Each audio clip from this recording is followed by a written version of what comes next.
নমস্কার দর্শক বন্ধুরা, রূপালী গার্ডেন ইউটিউব চ্যানেলে আপনাদের সকলকে স্বাগতম জানাই।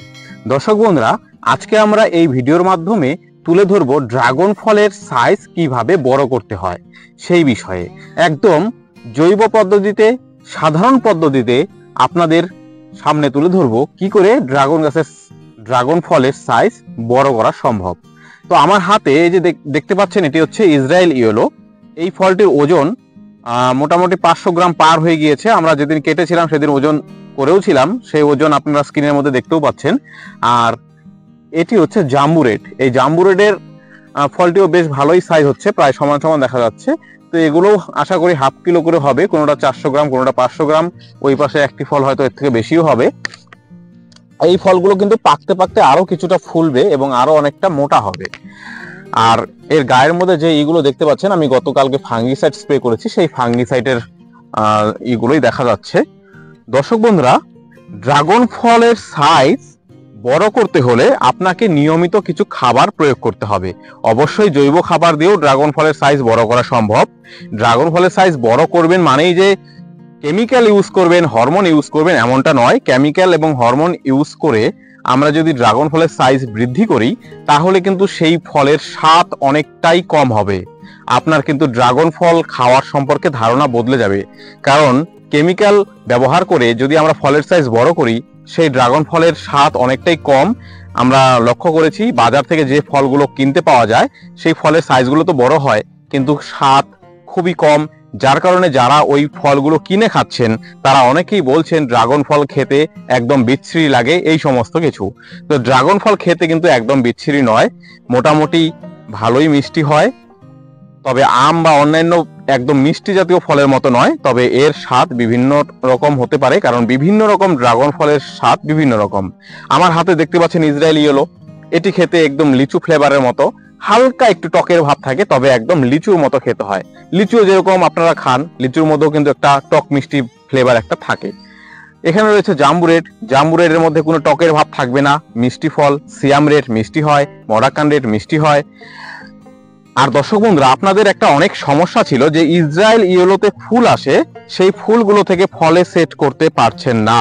ফুলগুলো ফুটেও যায়, ফুটে যাওয়ার পর ফল সেট হয়ে যাওয়ার পর বলে আপনাদের হলুদ হয়ে যায়, অথবা সেট হওয়ার মুহূর্তেই হলুদ হয়ে পচে যায়। এই সমস্ত কিছু সমাধান আমি বিগত মোটামুটি 10 দিন আগে আমার এই গাছটিতে 12খানা ইসরায়েল ইয়েলোর ফুল এসেছিল। আপনাদের বলেছিলাম যে আমি 12খানাতেই ক্রস পলিনেশন করব। জাম্বু রেডের পলিন দিয়ে আমি 12খানা ফুল ফুটেছিল সেদিন। 12খানা ফুলের মধ্যে আমি ক্রস পলিনেশন করি। দেখুন 12খানা ফলই সেট হয়েছে, একটি ফুল থেকে ফলও কিন্তু নষ্ট হয়নি। 12খানা ফলই রয়েছে, আপনারা দেখুন 1 2 3 4 5 6, এটা নিয়ে 7টা। আর ওই পাশে 5টি ফল আপনারা পরিষ্কার দেখতে পাচ্ছেন, ওখানে 5টি ফল রয়েছে। 12টি ফুল ফুটেছিল 2টি রাত্রের মধ্যে।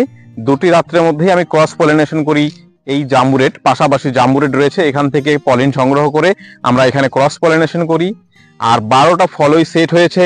আশা করি 12টা ফলই অনেকটা বড় হবে, কারণ আপনারা যদি ফলের গঠনগুলো দেখেন অনেকটাই একটু লম্বা টাইপের হচ্ছে। এই ফলটি কিন্তু ছাদের, এটিও কিন্তু হালকা একটু লম্বা টাইপের আসছে এবং অনেকটা মোটা হয়েছে, প্রায় 550 পার হয়েছে। আর এইরকম একটু লম্বা টাইপের হচ্ছে। এই ফলটাও মোটামুটি আশা করি 500 গ্রামের কাছাকাছি, 400-500 এরকম ওজন হবে।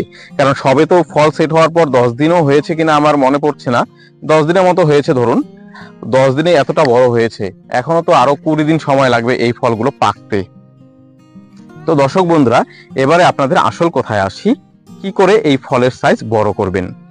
প্রথমে যখন ড্রাগন গাছে ফুল আসে, ফুলের কুড়ি আসে, আপনারা ফাঙ্গিসাইড প্রয়োগ করবেন 3 থেকে 4-5 দিন পর। তারপরে ফুলগুলো যখন মোটামুটি 1.5 থেকে 2 ইঞ্চির মতো হয়ে আসবে, তখন আপনারা পারলে একবার অনুখাদ্য স্প্রে করবেন। অনুখাদ্যের মধ্যে দুটো জিনিস আপনারা অবশ্যই রাখবেন, এক হচ্ছে বোরন আর জিঙ্ক। অনুখাদ্যের মধ্যে এই দুটো উপাদান থাকলে, সাথে আরো ম্যাগনেসিয়াম, ক্যালসিয়াম এগুলো থাকলে ভালো। ওগুলো থাকলে আপনারা স্প্রে করবেন, তাতে ফুলের সাইজটা একটু বড় হবে। ফুলের সাইজ বড় হলে বরাবরই ফলের সাইজও বড় হওয়ার সম্ভাবনা থাকবে। আর অন্য কেমিক্যাল কিন্তু ইউজ করবেন না। এখানে বোরন জিঙ্কও কিন্তু রাসায়নিক পদার্থ, তবুও এগুলো ইউজ করা যায়। এগুলো অতটাও ক্ষতিকারক কোনো পদার্থ না যে গাছে প্রয়োগ করলে আপনার ফল খেলে সেটা ক্ষতি হবে।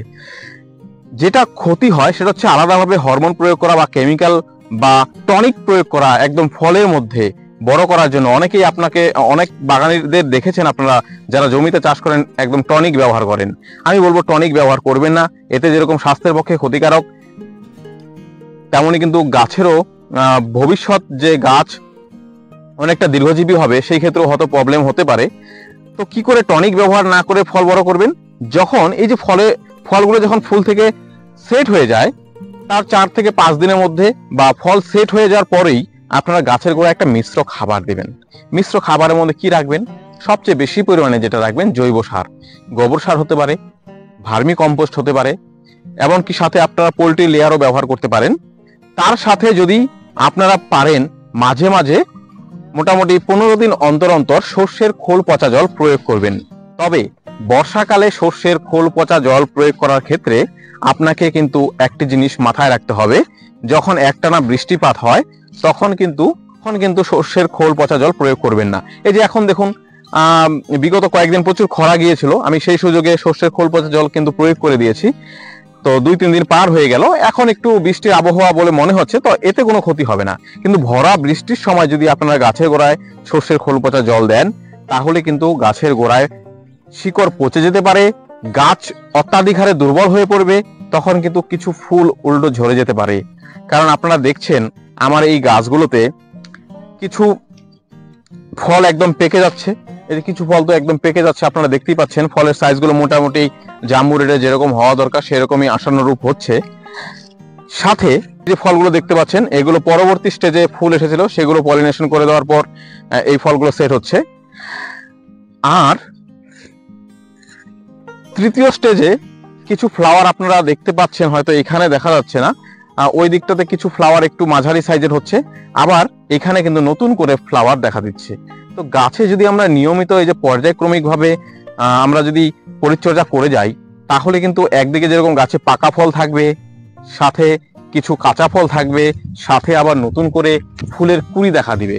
এরকমটা সম্ভব যদি আপনার গাছ একদম বয়স হয়ে থাকে, একদম এরকম ঝোপালো হয়ে থাকে, তবেই সম্ভব। ছোট গাছে কিন্তু একসাথে এত কিছু মেনটেন করা সম্ভব না, যে গাছে ফুলও থাকবে ফলও থাকবে। এরকমটা একমাত্র গাছের বয়স হয়ে গেলে আর গাছ এরকম ঝোপালো হয়ে গেলে তবে অবশ্যই হবে। তো ফলের সাইজ বড় করার জন্য আপনারা গাছের গোড়ায় যখন ফল সেট হয়ে যায়, এই যে এরকম সেট হয়ে যাচ্ছে, তখন কিন্তু গাছের গোড়ায় অবশ্যই মিশ্র খাবার দিবেন। মিশ্র খাবারের মধ্যে আপনারা যদি স্প্রে করেছিলেন তখন যদি বোরন জিঙ্ক না দিয়ে থাকেন তাহলে মিশ্র খাবারের মধ্যেও কিন্তু আপনারা বোরন জিঙ্ক কিছুটা মিশিয়ে দিতে পারেন, অর্থাৎ গোবর সার বা যে কোনো জৈব সার, তার সাথে কিছুটা বোরন জিঙ্ক এবং কিছু পরিমাণ পটাশ অবশ্যই মেশাবেন, কারণ পটাশও ফলের সাইজ বড় করতে সাহায্য করে এবং পরবর্তীতে আরো নতুন করে ফুল আনতে কিন্তু পটাশ সাহায্য করবে। তো মিশ্র সার যখন ফল সেট হয়ে যাচ্ছে তখন কিন্তু আবারও পটাশ প্রয়োগ করে দিতে হবে। জাস্ট এইটুকু কাজই কিন্তু আমি করি। এমনকি বোরন জিঙ্ক কিন্তু সবসময় ফুলে স্প্রে করার আমার সময়ও হয়ে ওঠে না। আমি শুধুমাত্র ফাঙ্গিসাইডটা নিয়মিত প্রয়োগ করি যখন কুড়ি চলে আসে। তারপরে আমি একটা নিয়মিত কাজ করি, যেটা কেমিক্যাল ব্যবহার না করে যখন ফুলগুলো ফুটে সেদিন রাতে যদি আমি সময় পাই, সুযোগ পাই, অবশ্যই পলিনেশন করে দেই। কারণ পলিনেশন করলে ফলের সাইজ অবশ্যই বড় হবে। আপনারা কয়েকবার পরীক্ষা করে দেখবেন, সেলফ পলিনেশন ভ্যারাইটি হলেও আপনারা পলিনেশন করে দেবেন যদি আপনার হাতে সুযোগ থাকে, সময় থাকে, তাহলে অবশ্যই ফলের সাইজ বড় হবেই।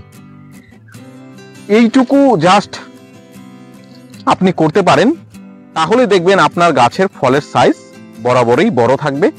আরেকটি বিষয় মনে রাখবেন, ফলের সাইজ শুধু বড় হয় আপনার এই মিশ্র খাবার প্রয়োগ করলে, বোরন জিঙ্ক প্রয়োগ করলেই না, আপনার জাতটাও সঠিক হতে হবে। আপনি যদি এই যে ধরুন আমার একটা পিঙ্ক রোজের জাত প্রাথমিক অবস্থায় আমি 1-2টো চারা এখানে লাগানো রয়েছে, এই পিঙ্ক রোজের সাইজ কিন্তু কোনোভাবেই আমি বড় করতে পারছি না, কারণ এর জাতই হচ্ছে ছোট। যদিও এখানে 3খানা ফল হচ্ছে, তবুও আমার এখানে কয়েকটা গাছ রয়েছে, এই যে দেখুন এই গাছগুলোতে পিঙ্ক রোজ, এটা সাইজ ছোট হয়। তো এই পিঙ্ক রোজ কিন্তু আমি পরবর্তীতে চারা বিক্রি করা বন্ধ করে দিয়েছি, এবং শুধু আমি এখান থেকে 2 থেকে 3খানা চারাই আমার রয়েছে, আমি এখান থেকে আর চারা প্রোডাকশন করছি না।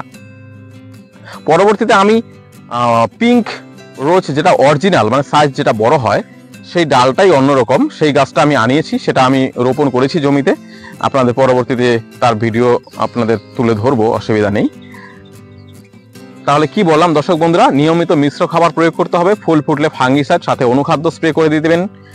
আর যদি আপনার ড্রাগন ফলের জাত সঠিক থাকে তাহলে অবশ্যই সাইজ বড় হবে। সিয়াম রেড হোক, জাম্বু রেড হোক, মরাক্কান রেড হোক, শুধুমাত্র সঠিক জাত থাকলে আপনার ড্রাগন ফলের সাইজ অবশ্যই বড় হবে।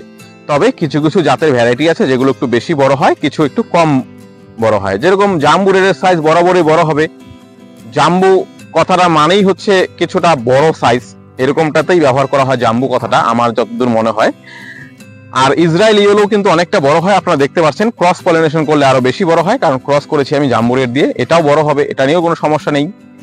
সিয়াম রেডও মোটামুটি বেশ এভারেজ সাইজের আসে। সিয়াম রেডও মাটিতে রোপণ করলে বড় হয়, আর টবে রোপণ করলে একটু ছোট হতে পারে, কারণ টবে তো পর্যাপ্ত পরিমাণে মাটি থাকে না, পর্যাপ্ত পরিমাণে তার পুষ্টি উপাদানগুলো পেতে পারে না, যার কারণে একটু ছোট হয়। আর এখানে রয়েছে মরাক্কান রেড। মরাক্কান রেডটাও মোটামুটি এভারেজ সাইজের হয়, এটা সেই বড় জাতের মরাক্কান রয়, এটা গোল সাইজের হয় যেটা। আর একটা মরাক্কান রেড রয়েছে যেটা একটু সাইজ বড় হয়, সেটা আমি পরবর্তীতে লাগিয়েছি, সেটা এখনো সময় হবে ফল ধরতে। তো দর্শক বন্ধুরা, আশা করি আজকের ভিডিওর মাধ্যমে আপনাদের তুলে ধরতে পারলাম কি করে আপনারা আপনাদের ড্রাগন ফলের সাইজ বড় করবেন, তার কয়েকটি উপায় আপনাদের সামনে তুলে ধরলাম। আপনারা এই পদ্ধতিগুলো অবলম্বন করুন, আশা করি আপনার ড্রাগন ফলের সাইজও বড় হবে। ভিডিওটি যদি আপনাদের ভালো লেগে থাকে তাহলে একটি লাইক অবশ্যই করবেন।